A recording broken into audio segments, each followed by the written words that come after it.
उस रात तेज आंधी चल रही थी। छत पर खड़ी एक बूढ़ी माँ रोते हुए आसमान की तरफ देख रही थी और नीचे कमरे में बैठा उसका अपना बेटा उसकी सिसकियां सुनकर भी दरवाजा खोलने को तैयार नहीं था। ये कहानी है सकीना बीबी की, एक ऐसी माँ की जिसने अपनी पूरी जिंदगी अपने इकलौते बेटे आरिफ पर कुर्बान कर दी। मगर जब वही बेटा बड़ा हुआ तो माँ उसके घर में बोझ बन गई। पुराने शहर के एक मोहल्ले में 2 मंजिला छोटा सा मकान था। इसी घर में सकीना बीबी रहती थी। उनके शौहर का इंतकाल बहुत पहले हो गया था। उस वक्त आरिफ सिर्फ 10 साल का था। घर में कमाने वाला कोई नहीं था। लोग ताने देते, अकेली औरत कैसे बेटे को बड़ा करेगी, मगर सकीना बीबी ने हिम्मत नहीं हारी। दिन में घरों में सिलाई करती, रात में बच्चों को कुरान पढ़ाती, खुद कई कई दिन सिर्फ पानी और सूखी रोटी पर गुजार देती, मगर बेटे की फीस कभी लेट नहीं होने देती। आरिफ जब स्कूल से आता तो उसकी माँ उसके बैग से किताबें निकालती और कहती, बेटा तू पढ़, तेरी कामयाबी ही मेरी इज्जत है। वक्त गुजरा, मेहनत रंग लाई। आरिफ बैंक में नौकरी पर लग गया। उस दिन सकीना बीबी ने सजदे में गिरकर कहा, या अल्लाह तूने मेरी लाज रख ली। कुछ ही महीनों बाद आरिफ की शादी नाजिया से हो गई। शुरू में सब ठीक था। नाजिया बहुत मीठा बोलती। अम्मी जान आप बैठिए, मैं कर लूंगी। सकीना बीबी खुश थी। सोचती थी, अल्लाह ने बेटी दे दी। लेकिन धीरे धीरे नाजिया बदलने लगी। उसे सास का हर वक्त घर में रहना खलने लगा। वह आरिफ से कहती, आपकी अम्मी हर बात में दखल देती हैं, मुझे अपने घर में सुकून नहीं मिलता। आरिफ पहले तो टाल देता, मगर धीरे धीरे बीवी की बातें उसके दिल में उतरने लगी। अब घर का माहौल बदल गया था। पहले जहां अम्मी की राय ली जाती थी, अब उन्हें चुप करा दिया जाता था। एक दिन नाजिया ने साफ कह दिया, अम्मी जान अब घर का तरीका बदलेगा, हर चीज आपकी मर्जी से नहीं चलेगी। सकीना बीबी चुप रही। उन्होंने सोचा, नई बहू है, समझ जाएगी। मगर बात यहीं खत्म नहीं हुई। धीरे धीरे उनका खाना कम कर दिया गया। कभी दाल में नमक ज्यादा, कभी रोटी जली हुई। अगर वह कुछ कहती तो जवाब मिलता, इतनी भी क्या नाजुक तबीयत है आपकी। सबसे ज्यादा दर्द तब हुआ जब एक दिन उन्होंने अपने बेटे से कहा, बेटा मुझे लगता है बहू मुझसे नाराज है। आरिफ ने बिना उनकी तरफ देखे जवाब दिया, अम्मी आप हर बात को दिल पर ले लेती हैं, नाजिया ठीक ही तो कहती है। ये सुनकर सकीना बीबी का दिल बैठ गया। जिस बेटे के लिए उन्होंने पूरी दुनिया से लड़ाई की, वही आज उनकी बात सुनने को तैयार नहीं था। फिर वह मनहूस रात आई। तेज आंधी चल रही थी, बिजली बार बार जा रही थी। नाजिया का मूड पहले से खराब था। किसी छोटी सी बात पर बहस शुरू हुई और नाजिया ने गुस्से में कहा, आपको अगर इतना ही दुख है तो ऊपर छत पर जाकर बैठ जाइए, हमें चैन से रहने दीजिए। आरिफ ने भी कुछ नहीं कहा। सकीना बीबी कांपते कदमों से छत पर चली गई। आंधी उनके दुपट्टे को उड़ा रही थी। बारिश की बूंदें चेहरे पर गिर रही थीं। वह आसमान की तरफ देखकर बोली, या अल्लाह क्या मैं सच में बोझ बन गई हूँ। नीचे कमरे में उनका बेटा और बहू आराम से सो गए। छत पर पूरी रात सकीना बीबी ठंडी हवा और बारिश में बैठी रहीं। उन्हें नहीं पता था सुबह उनके लिए क्या फैसला लेकर आएगी। सुबह जब आरिफ की आंख खुली तो उसे अजीब सी बेचैनी महसूस हुई। रात की बात उसके जहन में ताजा थी। माँ का छत पर अकेले बैठना, तेज हवा और उसका खुद दरवाजा न खोलना। वह जल्दी से उठा और सीढ़ियां चढ़कर छत पर पहुंचा। सकीना बीबी दीवार से टेक लगाए बैठी थी। उनका दुपट्टा आधा जमीन पर गिरा हुआ था। चेहरा पीला पड़ चुका था, होंठ सूख गए थे। अम्मी, उसने हिलाकर देखा। सकीना बीबी ने धीरे से आंखें खोली, मगर आवाज नहीं निकल रही थी। नाजिया भी ऊपर आ गई। उसके चेहरे पर घबराहट साफ थी। तुरंत उन्हें अस्पताल ले जाया गया। डॉक्टर ने चेकअप के बाद कहा, इनकी हालत बहुत नाजुक है। पूरी रात ठंड और बारिश में रही है क्या? इस उम्र में यह जानलेवा साबित हो सकता है। आरिफ ने कोई जवाब नहीं दिया। उसका सिर शर्म से झुक गया। कुछ दिन अस्पताल में इलाज चला। सकीना बीबी की हालत थोड़ी बेहतर हुई, मगर वह पहले जैसी मजबूत नहीं रही। घर वापस आई तो अब उनका चलना भी मुश्किल हो गया था, मगर फिर भी वह बेटे को देखकर मुस्कुरा देती। उधर बैंक में आरिफ के खिलाफ जांच शुरू हो गई। उस पर पैसों की गड़बड़ी का शक था।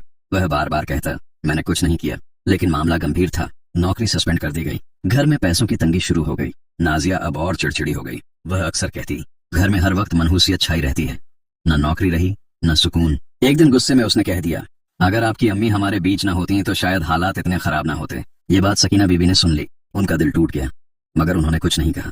बस अपने कमरे में जाकर चुपचाप नमाज पढ़ने लगी।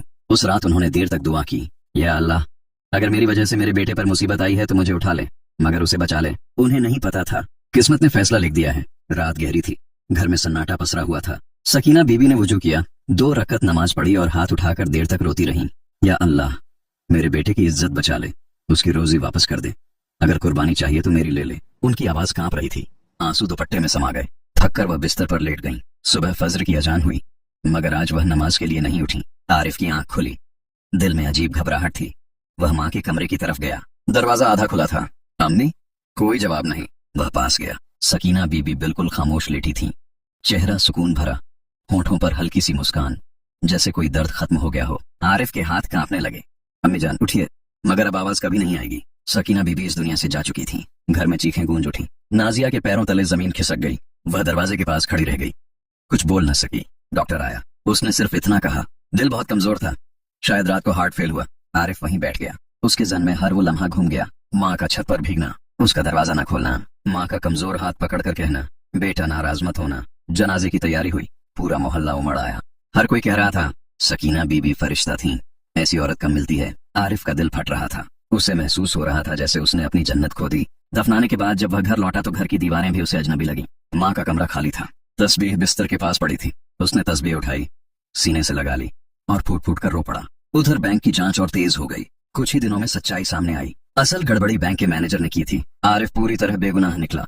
उसकी नौकरी बहाल हो गई, लेकिन जिसके लिए उसकी माँ ने दुआ की थी वही खुशखबरी सुनाने के लिए माँ अब इस दुनिया में नहीं थी। आरिफ ने घर आकर नाजिया से कहा, मैं बेगुनाह साबित हो गया। नाजिया चुप रही। उसके चेहरे पर खुशी नहीं थी, सिर्फ शर्म थी। उसे हर वो लफ्ज याद आने लगे जो उसने सास से कहे थे। उसी रात नाजिया को तेज दर्द उठा।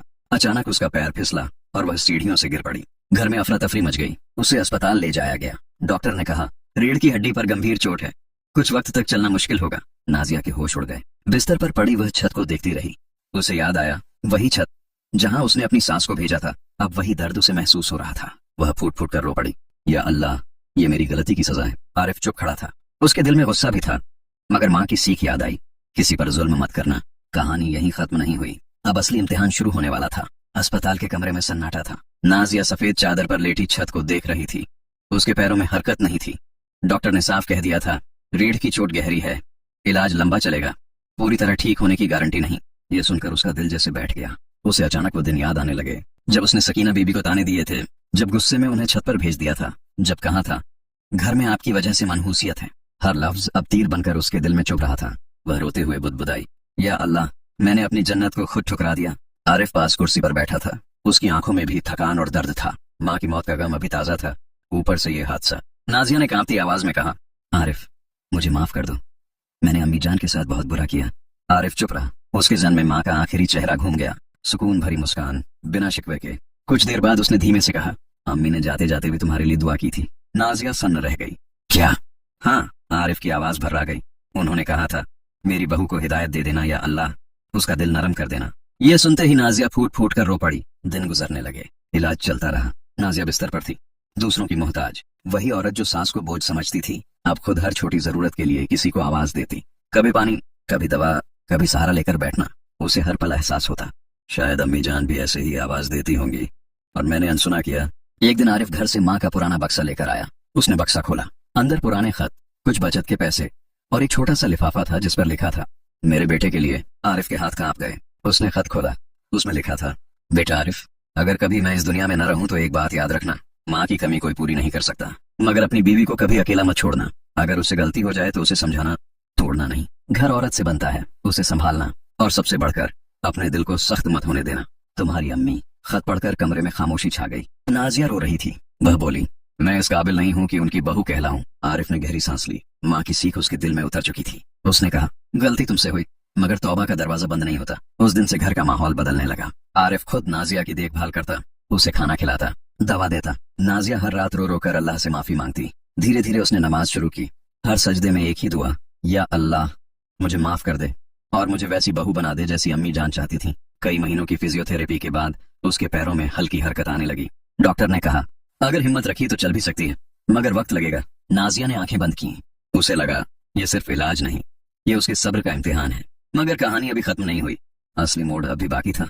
महीने गुजर गए। घर की रौनक बदल चुकी थी। जहां कभी ताने गूंजते थे, अब तस्बीह की आवाज आती थी। जहां कभी शिकायतें थीं, अब सन्नाटा और सोच थी। नाजिया धीरे धीरे चलने लगी थी, पहले सहारे से, फिर वॉकर के साथ। हर कदम पर दर्द होता, मगर वह रुकती नहीं थी। एक दिन फिजियोथेरेपी से लौटते वक्त उसने कहा, आरिफ, मुझे अम्मी जान की कब्र पर जाना है। आरिफ चुपचाप उसे कब्रिस्तान ले गया। धूप हल्की थी, हवा ठंडी चल रही थी। सकीना बीबी की कब्र के पास पहुंचकर नाजिया के कदम कांप गए। वह मुश्किल से घुटनों के बल बैठी, आंखों से आंसू बहने लगे।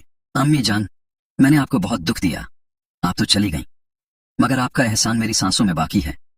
अगर सुन सकती हैं तो मुझे माफ कर दीजिए। उसने कब्र की मिट्टी को छुआ। उसे लगा जैसे दिल का बोझ हल्का हो रहा है, मगर दर्द अभी भी जिंदा था। वहीं बैठी बैठी उसने फैसला किया, अब उसकी जिंदगी सिर्फ अपने लिए नहीं होगी। घर लौटकर उसने सबसे पहले सकीना बीबी का कमरा साफ किया। पुरानी तस्बीह, जानमाज, बक्सा सब सहेज कर रखा। फिर उसने आरिफ से कहा, मैं अम्मी जान के नाम से कुछ करना चाहती हूँ। आरिफ ने पूछा, क्या? नाजिया की आवाज भर्रा गई। जो दर्द मैंने उन्हें दिया, शायद किसी और माँ को न मिले। हम गरीब और बेसहारा बुजुर्ग औरतों के लिए हर महीने राशन बांटेंगे और जो अकेली हैं उन्हें घर बुलाकर खाना खिलाएंगे। आरिफ ने सिर हिलाया। उसे लगा शायद यही सच्ची तौबा है। धीरे धीरे उन्होंने मोहल्ले में एक छोटा सा काम शुरू किया। हर जुमे के दिन 5-6 बुजुर्ग औरतों को घर बुलाया जाता, खाना खिलाया जाता, इज्जत से बिठाया जाता। नाजिया खुद उनके पांव दबाती, उनकी बातें सुनती। जब भी कोई बेटी कहकर पुकारती उसकी आंखें भर आती। एक दिन एक बूढ़ी औरत ने उसका हाथ पकड़कर कहा, बेटी अल्लाह तुझे खुश रखे, तू तो बिल्कुल सकीना जैसी है। यह सुनकर वह फूट पड़ी। उसे लगा शायद यह उसकी सांस की तरफ से एक इशारा है। वक्त गुजरता गया। नाजिया पूरी तरह ठीक तो नहीं हुई मगर चलने लगी। उसके पैर में हल्का लंगड़ापन रह गया था। हर कदम उसे याद दिलाता जुल्म का दर्द क्या होता है। एक रात वह आईने के सामने खड़ी थी। उसने खुद से कहा, अगर उस दिन मैंने अम्मी जान को छत पर ना भेजा होता तो आज यह सब ना होता। मगर फिर उसे खत की वो लाइन याद आई, दिल को सख्त मत होने देना। उसने आंखें बंद की और मुस्कुरा दी। कुछ साल बाद उनके घर में एक बेटा पैदा हुआ। जब पहली बार नाजिया ने उसे गोद में लिया तो दिल कांप गया।